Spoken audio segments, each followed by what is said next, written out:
ഇനി പ്രധാനപ്പെട്ട മറ്റൊരു വിഷയം, കഴിഞ്ഞ ദിവസങ്ങളിലൊക്കെ കത്തി നിൽക്കുന്ന ഒരു കത്തുണ്ട്. ആ കത്ത് ചോർന്ന വിവാദത്തിൽ നിയമ നടപടിയുമായി CPIM സംസ്ഥാന സെക്രട്ടറി MV ഗോവിന്ദൻ. ആരോപണം ഉന്നയിച്ച ഷർഷാദിന് വക്കീൽ നോട്ടീസ് അയച്ചു. അഡ്വക്കേറ്റ് രാജഗോപാലൻ നായർ വഴിയാണ് നോട്ടീസ് അയച്ചത്. റോഷിപാൽ നമുക്കൊപ്പം. Roshipal, welcome back. അസംബന്ധമെന്നാണ് ആദ്യം MV ഗോവിന്ദൻ മാസ്റ്റർ പ്രതികരിച്ചത്. എന്നാൽ ഇപ്പോൾ അദ്ദേഹം നിയമപരമായി തന്നെ നീങ്ങുകയാണ്, നിയമ നടപടിയിലേക്ക് കടക്കുകയാണ്. പ്രത്യേകിച്ചും അത് ഉണ്ടാക്കിയ ഡാമേജ് പാർട്ടിക്കും വലുതാണെന്ന തിരിച്ചറിവിലല്ലേ ഇത്?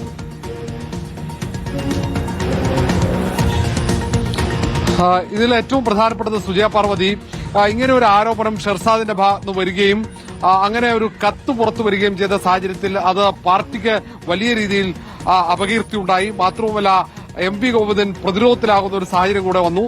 ഈ ഘട്ടത്തിൽ തന്നെയാണ് ഷെർസാദിനെതിരെ നിയമ നടപടിക്ക് CPM സംസ്ഥാന സെക്രട്ടറി MV ഗോവിന്ദൻ തീരുമാനിച്ചിരിക്കുന്നത്. ഏതായാലും തിരുവനന്തപുരത്തെ ഏറ്റവും പ്രധാനപ്പെട്ട മുതിർന്ന അഭിഭാഷകൻ കൂടിയായ രാജഗോപാൽ വഴിയാണ് ഇങ്ങനെ ഒരു വക്കീൽ നോട്ടീസ് അയച്ചിരിക്കുന്നത്. അതിൽ 3 ദിവസത്തിനകം മറുപടി നൽകണമെന്നാണ് ഷെർസാദിനോട് ആവശ്യപ്പെട്ടിരിക്കുന്നത്. അതിൽ പ്രധാനമായും അപകീർത്തികരമായ പരാമർശം നടത്തിയതിന് അത് പിൻവലിക്കണം എന്നാണ് ആവശ്യം ഉന്നയിച്ചിരിക്കുന്നത് ഗോവിന്ദൻ.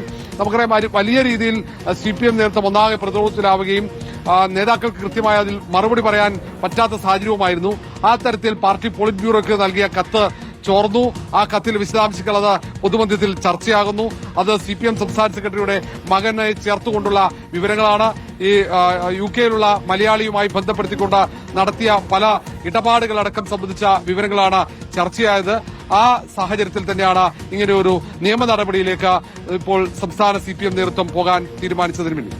ഓക്കെ, കത്ത് ചോർച്ച വിവാദത്തിൽ നിയമ നടപടിയിലേക്ക് കടക്കുകയാണ് CPIM സംസ്ഥാന സെക്രട്ടറി. പരാതിക്കാരൻ മുഹമ്മദ് ഷർഷാദിന് ഇപ്പോൾ വക്കീൽ നോട്ടീസ് അയച്ചിരിക്കുകയാണ് പാർട്ടി സെക്രട്ടറി. പാർട്ടിയെ പ്രതിരോധത്തിലാക്കുന്നതിന് വേണ്ടി ഈ കത്ത് പുറത്തു വന്നത് എങ്ങനെയാണ് എന്നതുകൂടി അറിയേണ്ടിയിരിക്കുന്നു. ഇൻസ്റ്റഗ്രാമിലൊക്കെ ഇട്ടതിന് ശേഷം പിന്നീട് ഡിലീറ്റ് ചെയ്തതാണ് എന്ന ഒരു ഭാഗം കൂടി നമ്മൾ കേൾക്കുന്ന സാഹചര്യമാണ്. അതേസമയം തന്നെ ആരോപണ വിധേയരായവരും ശക്തമായി തന്നെ പ്രതികരിച്ചുകൊണ്ട് കഴിഞ്ഞ ദിവസം രംഗത്ത് വരുന്നത് നമ്മൾ കണ്ടു. അതിന്റെ തുടർ വാർത്തകൾക്കായി പ്രേക്ഷകർ തുടരുക. അതോടൊപ്പം നമ്മുടെ പ്രിയപ്പെട്ട മമ്മൂക്കായുടെ തിരിച്ചുവരവ്, അതാണ് ഇപ്പോൾ എല്ലാവരും ആഘോഷിച്ചുകൊണ്ടിരിക്കുന്നത്.